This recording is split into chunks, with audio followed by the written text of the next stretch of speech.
How to change language in Shein app. So here is how to change the language. First of all, open the Shein app on your mobile device and make sure that you are logged into your Shein account.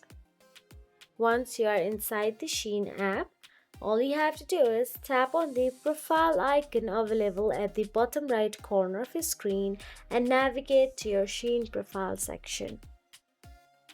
Now, what you have to do is tap on the settings icon available at the top right corner of your screen. Again, scroll down and tap on the language. Then all you have to do is choose your preferred language from the list, or if you do not have the language available here, then tap on the phone's language option available there.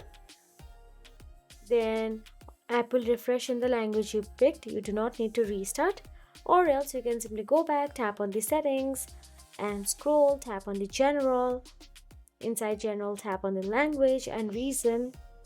Then select the add a language and choose your preferred language from here, and again go back to the Shein app and tap on the phone's language option.